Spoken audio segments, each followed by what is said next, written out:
would be quite a bit of discussion.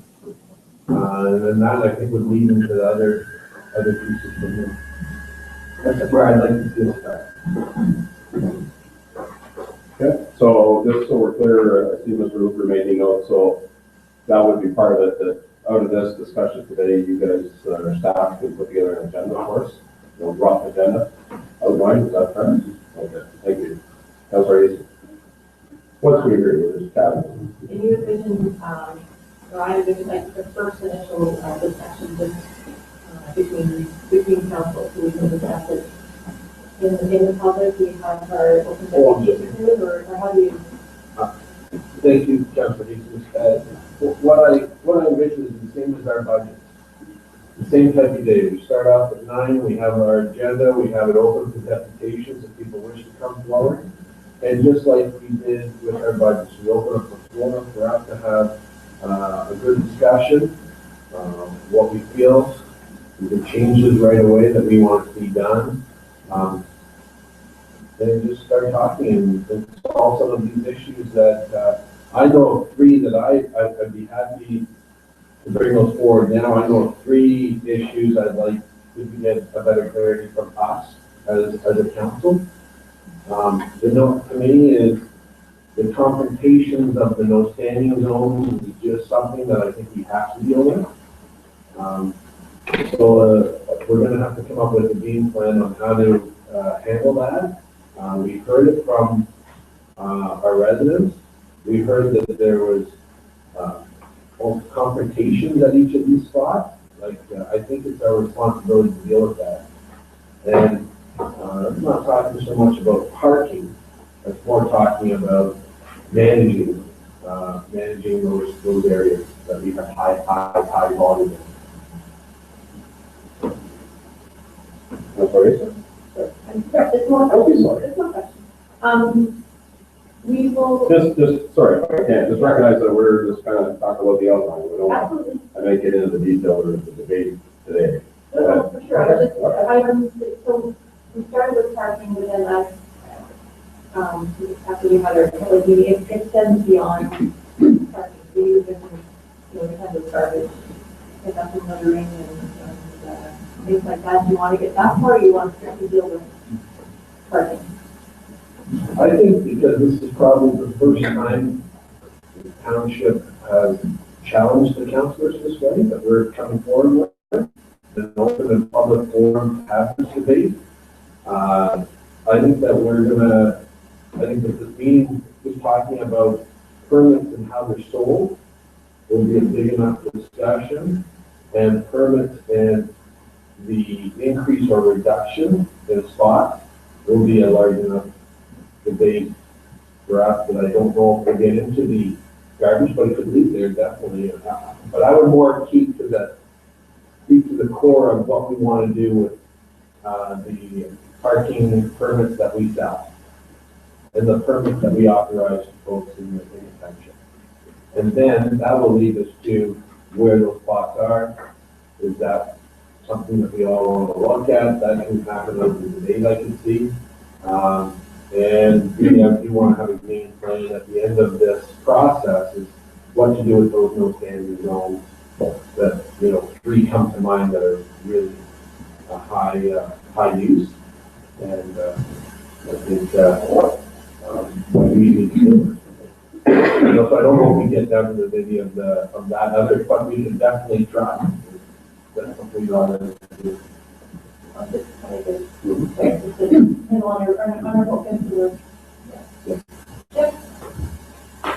Councilor Wisher. If we're going to deal with items like that, I think we need to come to an answer for why people are parking at all, why they're parking, where they're parking, and whether we want that to happen. Whether anybody parks without a permit anywhere in the township is another question. We've got what I call set up for disasters, locations. You have a walkway to the beach. And Thunder Beach is an area where it's come to a head a couple of times. We have backlot people, and they have a pathway, and they come out to what I would consider a large entrance, but it's only 66 feet wide. And back there you've got umpteen cottagers, and they all have the right of way down that pathway to that 66 foot wide spot. Now let's translate that to a 10 foot wide, or 15, or 20, or 30 foot wide spot on the beach. Do we want to have somebody who needs to get in a car to get to that spot to even go there, considering the density that can walk to it? So to mix the walkers with the parkers is just a recipe for intrusion on private property. Or we need agreement from the property owners that they don't mind passersby and so on and so forth. So you're getting into a whole discussion about whether you can allow them ever to park anywhere near that little pathway at all. Stop. So if I can, I think we're getting into our debate here. Yeah. That's okay. No, there'll be a time, but that's not what today was all about. I think that'll be okay. Yeah, I guess the way I look at it, as I've said a few times, it's exactly, it's a parking strategy. The permit parking system is a component of that strategy. We probably should get an update on our emergency access, where we're at on that. Because that was the first priority that council gave direction to staff for. Probably don't need a lot of time, but it'd be, where are we at, how many votes were identified, what our process was, and signs at each end of the street. How are we doing on that? We had any feedback from the public? I heard no standing areas, so we have areas now where there are no standing signs. Correct. Okay, so what are those, and what sort of issues are there? And are there others that should be? I think we heard certainly at the town hall in terms of major beach parks. That's a focus for us in terms of what's our parking strategy with regards to major beach parks. And that may be the Councilor Wishart, is it only permit? Ultimately leading us to open parking in the township. Is there any? If so, where? How does it work? Councilor Hinton mentioned hotspots, so I guess we'll leave that open. If there are hotspots that aren't covered under some of these other elements, we could talk those. Concessions is a fairly generic element we have in the community, so how we want to manage parking on concessions. Is it consistent? Is it different perhaps, depending on the concessions? And walkways, we're going to walkways, so I put them on the list anyway to see what we got there. Deputy Mayor Wong, just a thought that I thought, right? Suggestion, Your Worship, would be for council, and we don't have one to bring our maps with the highlighted areas for. Right, so I guess there are two resources then that we can bring to the table. I honestly cannot remember the permanent parking one. Yeah, sure we don't. Is there, so this would be a book, it's a map book? It's not the same as it. Oh, is it? Oh, okay. So it should be part of the legend of permanent parking? Okay. Okay. So, Mr. Luther, was that give you enough to help us lay out a little bit of an agenda? Please? Okay. I think I would though, because with all this information, we should consider what issues I'm trying to resolve because of the current present situation. What are the specific issues or problems that we're trying to deal with? Be very specific. Right. I'm not sure. Are you asking that now or? No. Ideally now, but. But if we're trying to solve a problem, we need to know what the problem is. Yeah. Maybe in August, we be different opinions on what the issues are. But if it is the consensus on what problems or issues we're trying to solve,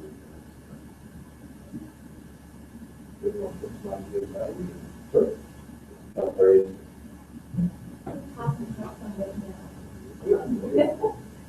So, when we talked about this last time, I just wrote a couple of points down. So my idea, what I do with the issue, so challenges to minimize the pressure on shoreline residents caused by big shippers on summer weekends while we ensure all backlot inland residents have access to beaches. We still drive enough business towards only tourist commercial area or to Palm Beach for businesses to sustain themselves and maintain our cooperative relationship with neighboring communities. Summary. that'd be a good start, but there'll be some discussion about that for sure. That's right. I do find a problem with the way that we sell permits in the township. And I'd like to have a discussion on, is there a different way that we could sell them? I'd leave that to the meeting to have that debate, but I, also have an issue to how we have no license plates on the permits that we, give out, so that would be something I would like to have a discussion on also. Yeah, I guess, sorry, go ahead, that's your own. I think another one that would be, and I think it falls under what Councilor Casey said, the kind of a storage area. So you get places that end up parking lot for the unspecified use. So how do we address that? And I think to Doug Luker's point, our CEO's point, right off the bat, we do need to have a discussion. I think we heard through the public meeting sort of two extremes, that nobody but Tiny and the whole world should be invited to our beaches. So we've got to kind of come to grips with that, because I would imagine with regards to certainly the public parking system, right off the bat, you need to know what you're trying to achieve, to your point, before we start playing around that too much, right? So we can just leave it at that. But what are we trying to accomplish? Is Doug's point about major beach parks, other areas with regards to parking. And some of that's accomplished, I would suggest, in permanent parking system. Some of it may be accomplished through open parking. Some of it, as I'm hearing, who knows? Maybe it doesn't make sense to have those blocks. That's a whole different discussion. They're just causing issues. Yeah. Yes, go ahead. Without getting into trying to solve the problem, I can see an issue that Councilor Hinton is sort of could be throwing around it. There are people who have cottages that are not on the beach, but they're within, they're the first row back lot. So should they ever have a permit? Because they can reach the beach. Now, the question in your mind is, well, suppose they live on the 16th and they want to go to Blue Water, then if they don't have a parking permit, they can't park there. The issue I see is that backlot person can give that permit to anybody from Hamilton to Montreal to come and park, and you can essentially double your volume. Depending on how that permit is structured, et cetera. But again, I think we're getting into the nitty-gritty. So let's, I think that gives us enough. I think it's an direction. Right. What we want to solve. Okay. Good. I just, our next, our next item is the La Fontaine Beach Restaurant. Okay. So we're good with our meeting on the 13th. Doug, without nailing everything, we've got a reasonably good outline in terms of what the items are that we want to discuss. There is a permit report, parking permit report that does come through bylaw on an annual basis, which I think we've seen, and then we can just make sure we have that available. So we have, in terms of number of permits, the revenues, and we've got paid parking, We didn't talk about it directly, but that would be part of that. Okay, thank you. Next item, the LaFontaine Beach Master Park Master Plan. We have a copy of that. I think our intent here was, first of all, just to confirm that it existed. And now that we are aware of that, there was some thought that this would be an item, and it does come up through the strategic plan that we would bring forward as part of our budget discussion. So unless there was anything else at this point, maybe we just leave it while you're just checking. What I did find kind of interesting, and I looked at Sean to maybe verify. This is, I'm looking at a copy of the presentation that was made to council that came out of this plan, sort of a summary, and if everybody doesn't have a copy of that, we can make that available. But it talks about our official plan, B3.4.5, large township parks on the western shoreline. So that is still valid, obviously, and that's still there because we haven't, this would be the current version of our official plan. But this was done in, help me under 2011. So LaFontaine Park is one of 5 large western shoreline parks that comprise the township of Piney's major open space system. And this is language in our official plan, I'm presuming. It is language in the current official plan. Designated as a primary recreational parkland, which the other 4 major beach parks would be similarly designated. All 5 would be the same. And our OP requires the development of a master plan to ensure the park is planned to effectively accommodate public use, minimizes the impacts of public use on the environment and adjacent residential areas. It's developed in accordance with the OP's Environment First philosophy. Facility infrastructure development will protect and enhance its natural features and functions. Again, that's all in our current OP. To develop a master plan that is consistent with the Township of Piney's OP policy, will guide the park's long-term improvement as one of the township's major public open spaces, will balance social, recreational, ecological, and economic needs, and results in a distinctive, attractive, and functional green space valued by the local community.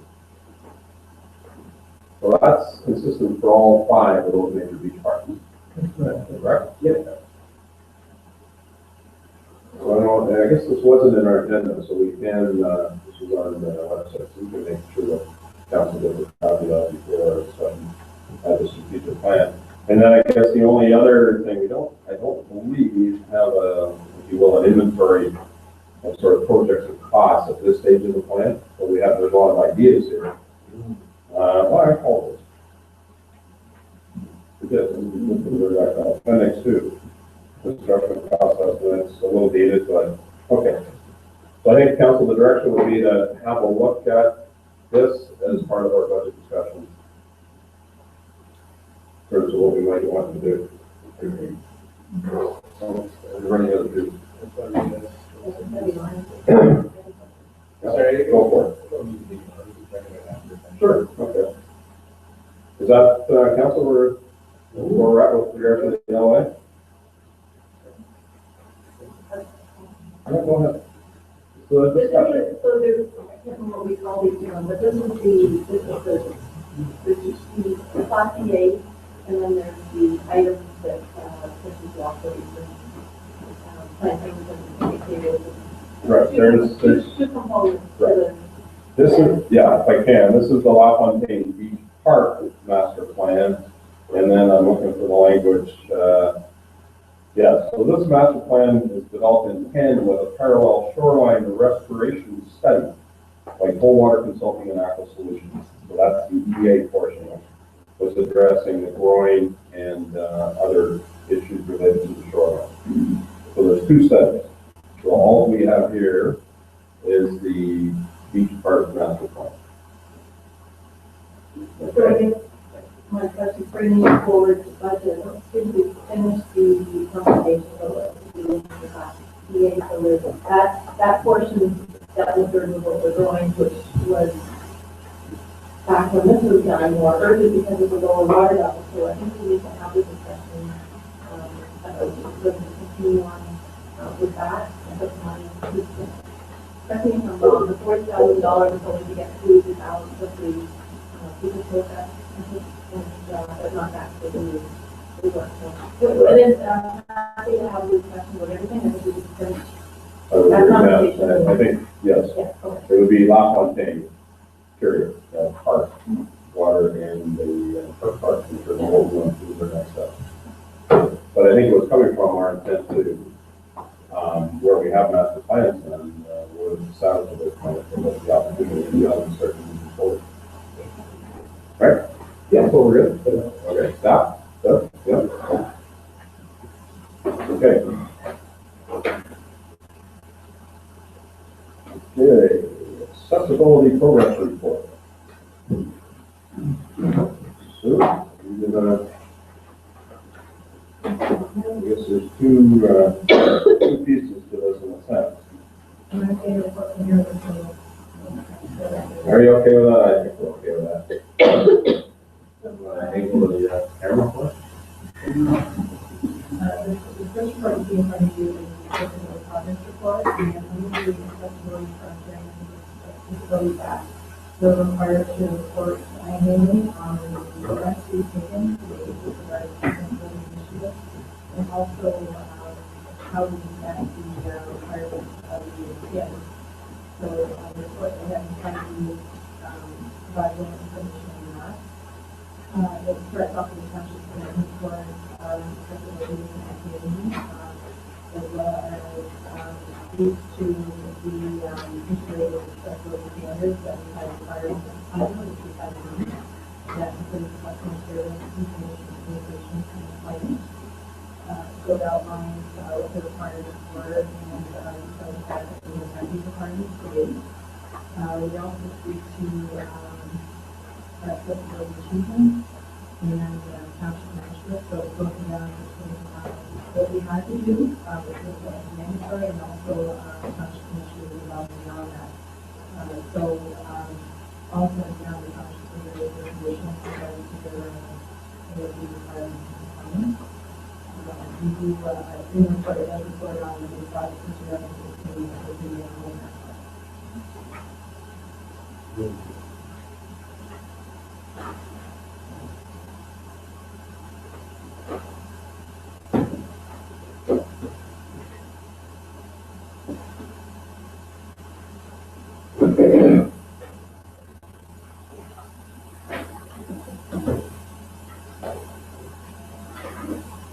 Council, any comments?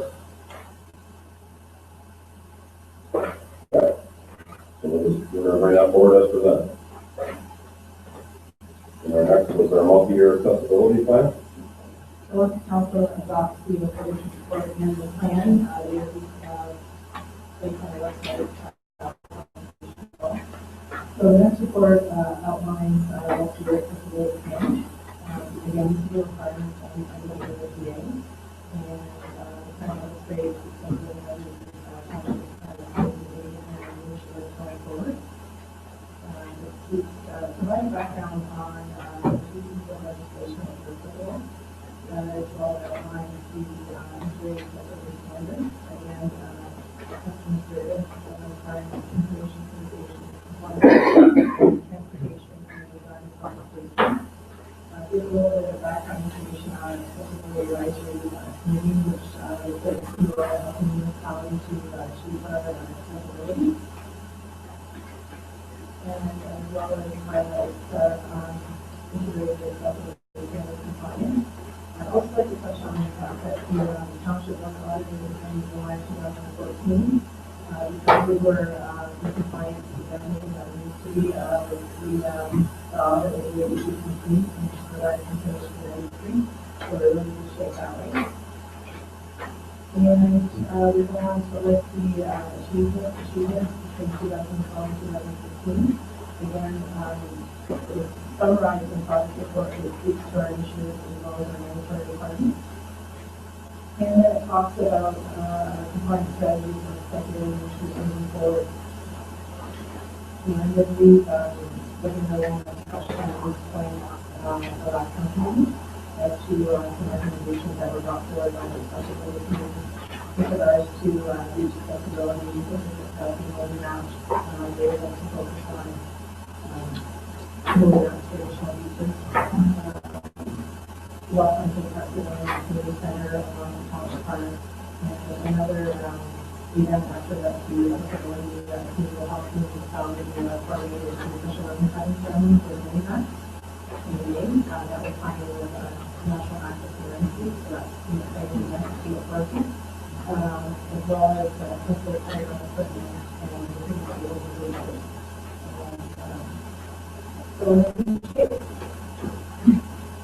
Good, thank you. Again, council, any comments? Dr. Narwhal. I'd like to take the opportunity to say a big thank you to all our committee members and Sue especially.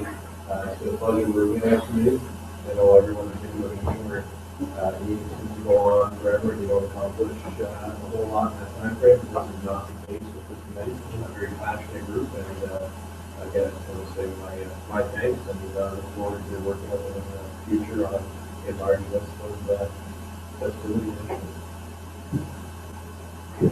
No, good. Yeah, I think certainly this council has seen the activity level of the group and the projects that have been brought forward, and just looking at the material that was brought forward as part of this agenda, it reflects the commitment and the activity level.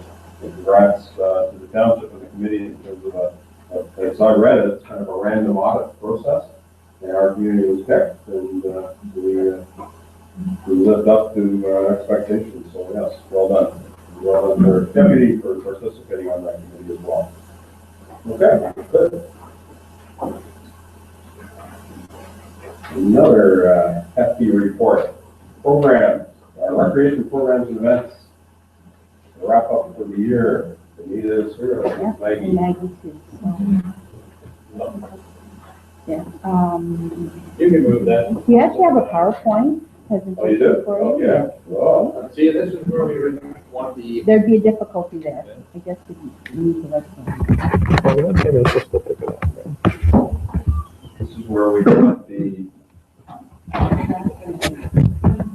was going to say that, yeah. I disconnected. Otherwise, I'd be videoing the screen.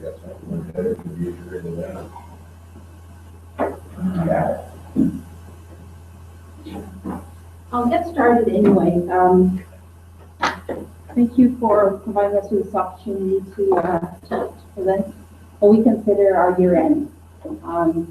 We provided you with a report, but we've prepared a PowerPoint. We feel that pictures are worth 1,000 words. So I will walk you through the PowerPoint if council allows that, and then we'll be happy to answer any questions that you may have. Is that okay? How long is the PowerPoint? We'll rip through it. I'll rip through it. It seems I'm always here when council's tired. Easy. No, I didn't suggest we retired today. We're just getting involved in it. So here we have, again, just an overview of it's what we consider our year end, and we provide this to council in order for you to get a good feel for what's been happening in the recreation world. Our goal as recreationists, of course, is to provide our residents with an ability to recreate, either through active recreation, which are special events and fitness classes and day camps, or through more passive opportunities like our beaches and our parks. So that's our job. The cooks in the kitchen, we have myself. I have been in the township for over 15 years, but in the recreation department for only 8. And Maggie's here on contract. She is replacing Rebecca. So we have great resources to both of those ladies. And then we've had the pleasure of having a youth coordinator with us for through Trillium funding, and we've truly been spoiled with having him on board. We've been able to return for other things other than youth development. She does leave us in 2 weeks, so we'll certainly miss her in the office. But it's been a real, we've been spoiled by having her support us. And then we have all kinds of senior staff and volunteers that come forward and help us to treat our mandate. Why recreation? And of course, this is always a question when we start talking budgets and whatnot. Recreation is not mandated, it's not legislated, But, people move in areas for particular reasons.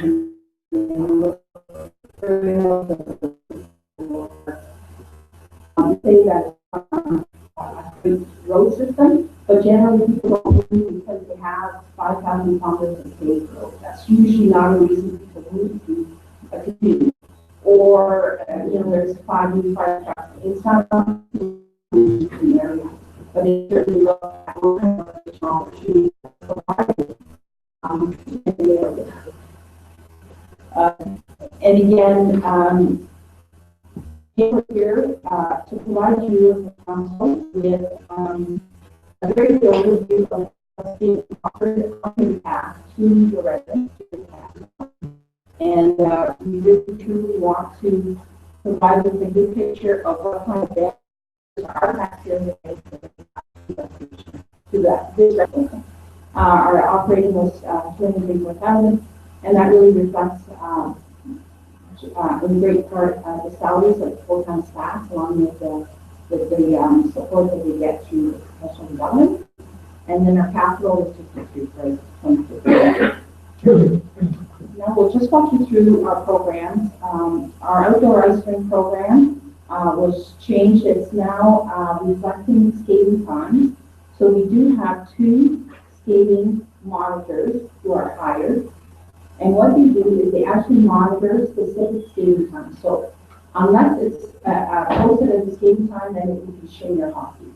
Rather than having a schedule where you have very specified shin skating. If it's not posted as a skating time, it's whatever you want to do. It could be shin, it could be hockey, it could be skating. But we do offer opportunities for people to arrive at the race and have times for it, specifically skating, and it's monitored that way. It was very well received. We did that last year.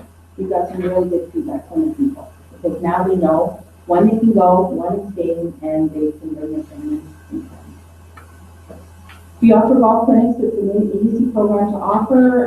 It's in conjunction with Northern Golf and Country. It offers a service to our residents with very little input from staff. A March break day camp, again,